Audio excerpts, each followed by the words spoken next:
Olá, é bom ter você de volta. Vamos ver então algumas decisões do TST publicadas agora na terceira semana de setembro de 2019 que nos ajudam a entender melhor o direito do trabalho e o processo do trabalho. A primeira delas, numa ação anulatória, se confirma que algumas contribuições que são feitas ao sindicato por parte da empresa podem ser consideradas como intervenção indevida na atuação sindical. Trata-se do recurso ordinário em ação anulatória 303, dígito 40 de 2018, cuja emenda diz que trata-se de cláusula que, objetivando subsidiar o custeio de clínica médica odontológica para atendimento dos trabalhadores e de seus dependentes, estabelece contribuição a se pague diretamente pelas empresas ao sindicato da categoria profissional.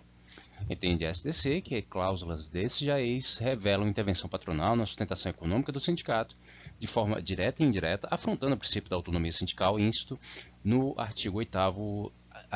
inciso 3º da Constituição Federal, contrariando as disposições constantes do artigo 2º da Convenção 98 da OIT. Então, no caso, o que se entendeu nesse processo foi que, como essa clínica médica odontológica estabelecida pelo sindicato, e especialmente essa contribuição, pareciam não ter regras muito claras, poderia correr um risco de se tratar apenas de uma contribuição que a empresa realizasse ao sindicato, sem que houvesse especificamente a prestação de um serviço imediatamente identificável. E nessa condição, em linha com a jurisprudência da STC, se entendeu que poderia se caracterizar então essa intervenção, porque o custeio da atividade sindical ficaria então atrelada a essa contribuição e sua eventual supressão em norma coletiva subsequente poderia acarretar um prejuízo a essas atividades. Nesse próximo caso, se confirma que o mesmo acordo homologado em juízo após a recuperação, o início do processo de recuperação judicial, será qualificado como crédito anterior a essa recuperação judicial para fins de execução e, consequentemente, a Justiça do Trabalho não é competente para atos executórios. Trata-se do recurso ordinário mandado de segurança 100.1326, dígito 69, de 2018, cuja emenda diz que mandado de segurança que se discute a juridicidade da decisão judicial que, embora reconhecendo que a impetrante está submetida a processo de recuperação judicial, determinou a continuação dos atos de execução do crédito objeto do acordo homologado perante a Justiça do Trabalho. Ainda que se possa censurar a conduta da empresa sob aspecto ético, pois firmou o acordo um dia após a procuração de recuperação judicial, não se pode olvidar que, na forma legal, todos os créditos trabalhistas constituídos antes do deferimento da recuperação se sujeitam ao concurso de credores. O STJ tem decidido de forma pacífica e reiterada que a constituição do crédito trabalhista para fins de recuperação judicial confunde-se com a data da efetiva prestação de serviço. Então, o que houve nesse caso, mais em particular, foi que, aparentemente, por alguma desinformação entre os escritórios de advocacia que representavam a empresa, houve o ajuizamento do pedido de recuperação judicial e um dia após, em reclamação trabalhista avulsa, não relacionada exatamente com essa recuperação judicial, a empresa orientou seus advogados a realizar acordo para pôr fim à disputa, à reclamação trabalhista. O reclamante, desconsiderando qualquer relação que houvesse com a recuperação judicial, promoveu a execução desse acordo, sob a alegação de que de fato se tratava de crédito posterior à recuperação judicial e, consequentemente, não era abrangido pelo juiz universal. Então, nesse caso, o juiz procedeu a atos executórios, o que foi combatido por meio desse mandado de segurança, que foi confirmado nesse sentido, de que, uma vez iniciado o processo de recuperação judicial, os créditos que forem anteriores serão remetidos ao juízo da execução universal, que é o responsável pela recuperação judicial. E o importante é a adoção dessa tese de que, conforme jurisprudência do STJ, para fins de recuperação judicial, a constituição do crédito trabalhista se confunde com a data da efetiva prestação de serviços, ainda que, por exemplo, estivesse ocorrendo algum tipo de negociação posterior, como novação ou substituição, por meio do acordo homologado em juízo. Nesse caso, se confirma o não cabimento de mandado de segurança quando a decisão impugnada se submete a recurso próprio. No caso, a petição não foi recebida por ser considerada intempestiva e ainda assim se entendeu que não caberia mandado de segurança na hipótese. Trata-se do recurso ordinário mandado de segurança 119, dígito 51 de 2018, cuja emenda traz que o ato apontado como coautor,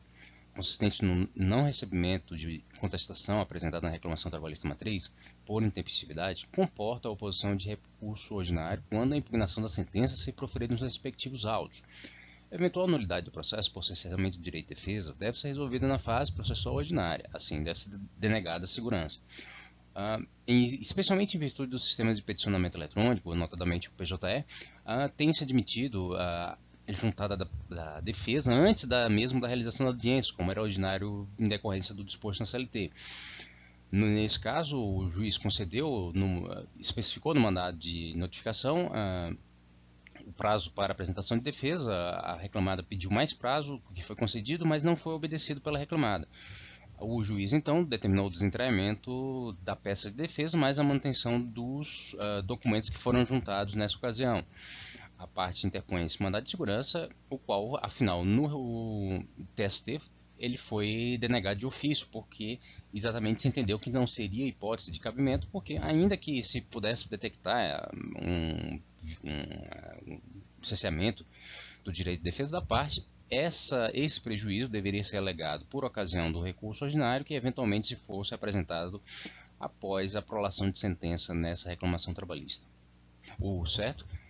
é que, mesmo quando não ocorrem essas intercorrências específicas, nesse caso, de concessão de prazo, prorrogação de prazo, é sempre importante que se tente apresentar a documentação, ou pelo menos as alegações que entendam ser necessárias, de modo a que, eventualmente, se possa analisar a efetiva nulidade. E deve-se sempre lembrar que a nulidade deve ser arguida no primeiro momento em que se vá aos autos. No caso,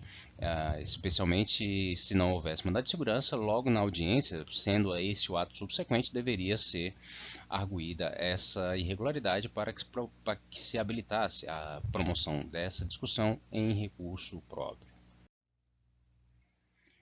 Aqui um caso curioso que reforça o entendimento do TST, no sentido de que, uma vez que plano de saúde coletivo seja fornecido, ele deve ser mantido sob pena de violação das normas ajustadas. Particularmente nesse caso, aparentemente não haveria ato da empresa, mas simplesmente a operadora do plano rescindiu unilateralmente esse contrato de plano de saúde coletivo. Trata-se do recurso ordinário mandado de segurança 100.3284, dígito 61 de 2016, no qual se tem a ementa.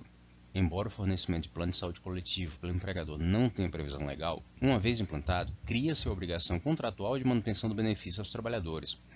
Na espécie, o contrato da empresa com a operadora de plano de saúde foi rescindido unilateralmente pela última, sem interferência da empregadora. A jurisprudência dessa corte pacificou o entendimento de que, durante o percebimento de auxílio-doença ou aposentadoria por invalidez, não podem ser cancelados os benefícios assistenciais à saúde do trabalhador, uma vez que esses independem da prestação de serviço, decorrem apenas da manutenção do vínculo empregatício,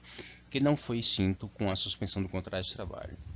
Aqui essa jurisprudência que se refere à ementa traz especialmente a súmula 440. No que tem a súmula 440, no sentido de que, uma vez que esse plano permaneça vigente, sendo prestado pela empresa, o simples fato de que o trabalhador tem um contrato suspenso por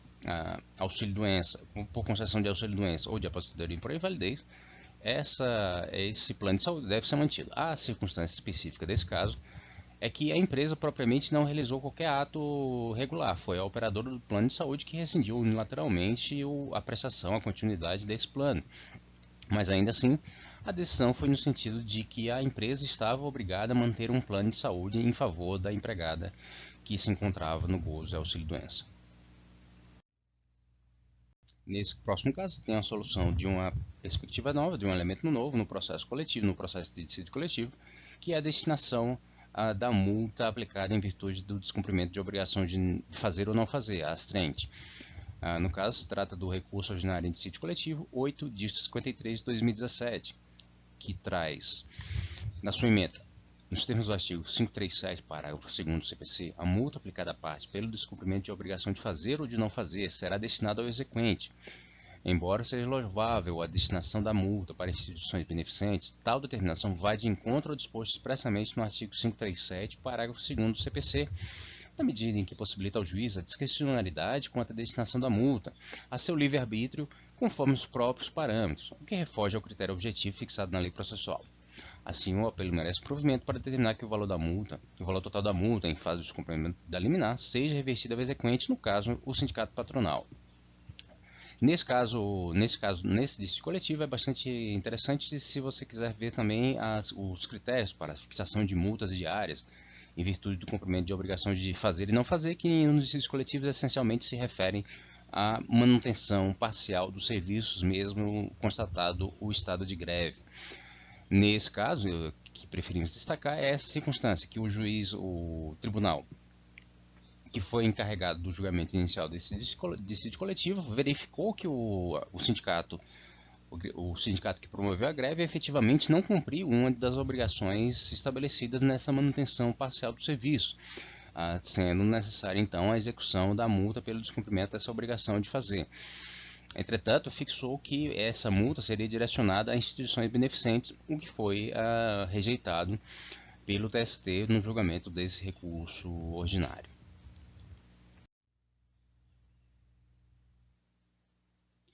Então essas foram as decisões que nos chamaram mais atenção, publicadas agora na terceira semana de setembro de 2019 pelo TST. Se algum dos temas que surgiu nessas decisões ou algum outro lhe chama atenção, deixe anotado nos comentários desse vídeo e prepararemos um vídeo próprio para tratar deles.